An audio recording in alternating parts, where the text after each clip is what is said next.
6 waktu Indonesia Tengah. Inilah Radio Republik Indonesia Bau-Bau dengan Warta Kepton, berita seputar Kepulauan Buton. Kemudian jalan rapat yang menuju ke puskesmas baru, ke posyandu baru.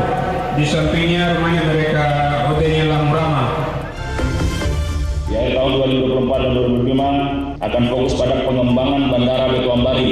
Sekali lagi, kenapa ini menjadi fokus kita? Karena jalan salah satunya meningkatkan fungsi hub Kota Bau-Bau adalah. Selamat pagi, dari Jalan Libolio kami sampaikan pokok-pokok berita. Optimalisasi potensi daerah, Pemkot Bau-Bau kembangkan sejumlah kawasan strategis, diantaranya bandara dan pelabuhan. Pemerintah Desa Pogalampa, Buton Selatan membangun 4 sarana fisik untuk mendukung kegiatan masyarakat, salah satunya jalan lingkungan untuk warga tani dan nelayan. Inilah Warta Kepton selengkapnya Selasa 22 Oktober 2024. Bersama saya, Waode Sabaria.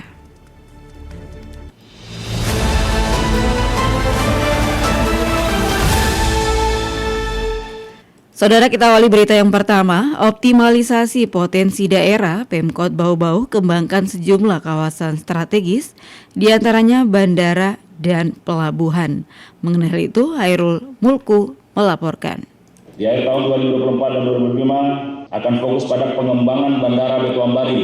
Sekali lagi, kenapa ini menjadi fokus kita? Karena jalan salah satunya meningkatkan fungsi hub Kota Bau-Bau adalah. Pemerintah Kota Bau-Bau di akhir tahun 2024 dan 2025 akan terus melakukan optimalisasi terhadap potensi daerah, yang mana berfokus pada pembangunan sejumlah infrastruktur yang bersifat strategis dalam mendukung pembangunan di daerah. Penjabat Wali Kota Bau-Bau Muhammad Rasman Manafi menyebutkan, optimalisasi potensi daerah itu berfokus pada pengembangan Bandara Batu Ambari, penataan kawasan Simpang 5 dan Menara Pandang, penataan kawasan Batu Sori dan Kolagana, penataan kawasan Lapangan Merdeka, penataan kawasan Pantai Kamali dan Kota Mara. Selain itu, Pemkot Bau-Bau juga melakukan penataan kawasan di Stadion Batu Ambari, penataan kawasan Wantiro, Bukit Kolema dan Focal Point di Kecamatan Kokalukuna, serta penataan kawasan ruang terbuka hijau RTH samping Telkom. Di akhir tahun 2024 dan 2025 akan fokus pada pengembangan Bandara Batu Ambari. Sekali lagi, kenapa ini menjadi fokus kita? Karena jalan salah satunya meningkatkan fungsi hub Kota Bau-Bau adalah pelabuhan dan bandara kita. Saat ini pelabuhan kita menunggu kebijakan Bapak Gubernur untuk membukakan pintu keluar kontainer yang akan kita gunakan di sebelah barat dari pelabuhan Mulung kita, karena itu adalah aset provinsi, sehingga kita menunggu penyerahan dari provinsi kepada Kementerian Perhubungan. Muhammad Rasman Manafi mengatakan, sembari menanti penyerahan aset dari Pemprov Sultra ke Kementerian Perhubungan, pihaknya sudah melakukan komunikasi intens bersama KSOP Bau-Bau dan Dirjen Perhubungan Laut. Setelah dilakukan penyerahan, Kementerian Perhubungan langsung melakukan langkah strategis untuk pengembangan pelabuhan Murhum Bau-Bau. Di terakhir masih di angka 300 miliar, mudah-mudahan ini secara bertahap bisa mengembangkan kota Pelabuhan Bau-Bau. Harapan kami bersama teman-teman legislatif, kita kawal bersama untuk mengembangkan pelabuhan kita. Sementara itu, terkait penataan kawasan Lapangan Merdeka, Pemkot Bau-Bau masih terus berkoordinasi dengan Balai Pelestarian Kebudayaan, sebab Lapangan Merdeka merupakan salah satu cagar budaya yang dimiliki Kota Bau-Bau. Begitu juga dengan pengembangan kawasan Kota Mara, masih menunggu selesainya pengerjaan dan peresmian Monumen Pahlawan Nasional Oputaiko, sehingga Pemkot Bau-Bau dapat mendorong pengembangan lebih lanjut untuk kawasan Kota Mara. Dari Kota Bau-Bau, Hairul Mulku, RRI terus mengudara untuk Indonesia.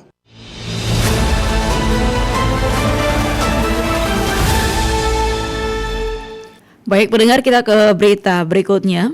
Bawaslu menggelar rapat kerja teknis atau Rakernis dalam kesiapan pengawasan pemilu serentak tahun 2024 di Kota Bau-Bau yang dihadiri langsung Deputi Bidang Dukungan Teknis Bawaslu RI, La Bayoni, serta Inspektur Wilayah 3 Bawaslu Arya Sumba.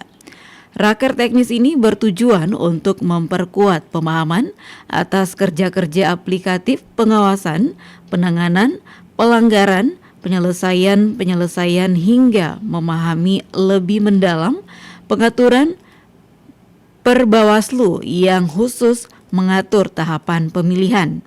serta pemahaman teknis terkait pengelolaan hibah pada pemilihan gubernur dan wakil gubernur, bupati dan wakil bupati, serta wali kota dan wakil wali kota.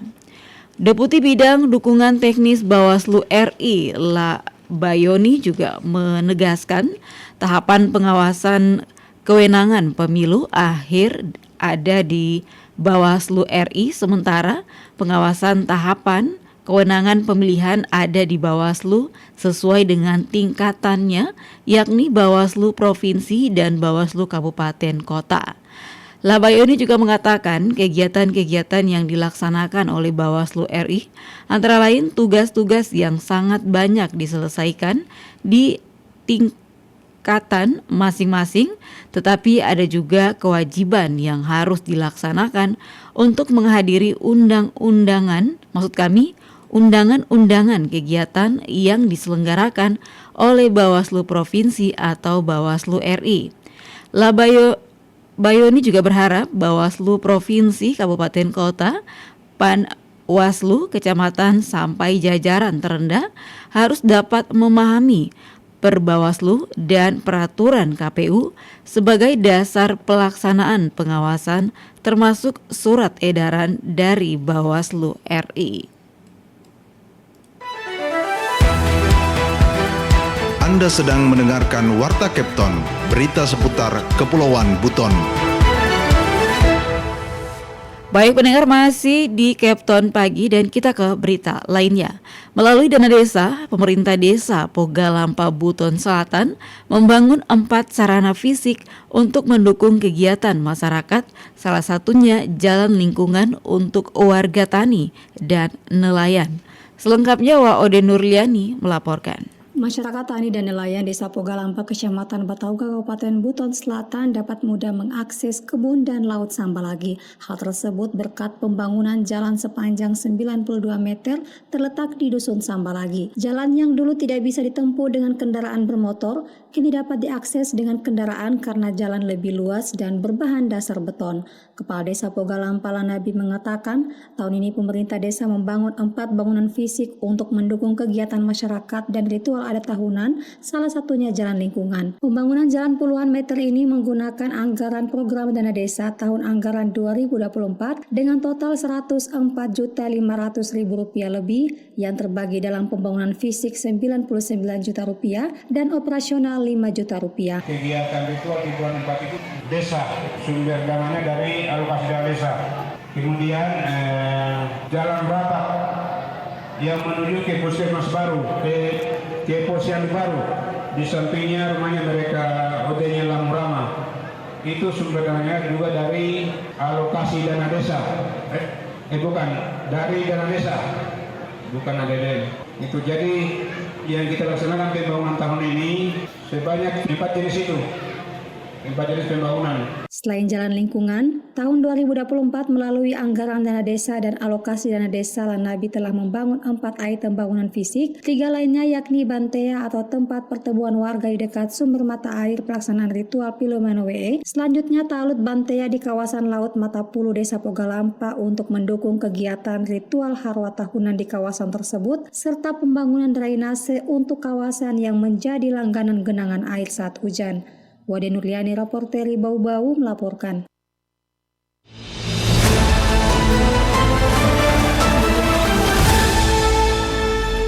Baik pendengar, kita ke berita yang terakhir. Lapas kelas 2A Bau-Bau menggandeng Dinas Pendidikan dan Kebudayaan Dikbud untuk meningkatkan keterampilan warga binaan. Rencana ini juga sejalan dengan visi Lapas kelas 2A Bau-Bau untuk terus mendukung program rehabilitasi dan reintegrasi sosial bagi para warga binaan. Langkah awal Kepala Subseksi Bimbingan Kemasyarakatan dan Perawatan Kasubsi Bimaswat Lapas Bau-Bau, Sumaria juga melakukan kunjungan kerja ke Dinas Pendidikan kemarin. Dalam kunjungannya, Kasubsi Bimaswat disambut langsung oleh Kepala Dinas Pendidikan dan Kebudayaan Kota Bau-Bau, Bapak Eko Prasetya. Pertemuan ini membahas bentuk potensi Kerjasama yang diharapkan dapat memberikan kontribusi positif bagi warga binaan lapas, terutama dalam bidang pendidikan dan binaan keterampilan. Sementara Kepala Dikbud Bau-Bau Eko Prasetya juga menyebut baik inisiatif Lapas Kelas 2A Bau-Bau dan menyatakan kesiapan Dinas Pendidikan dan Kebudayaan Kota Bau-Bau untuk mendukung program tersebut dengan menyediakan berbagai fasilitas dan sumber daya yang dibutuhkan. Kerjasama ini diharapkan akan menjadi langkah awal yang penting dalam meningkatkan kualitas pendidikan dan keterampilan bagi para warga binaan, serta memperkuat hubungan antara lapas dan instansi pemerintahan lainnya di Kota Bau-Bau.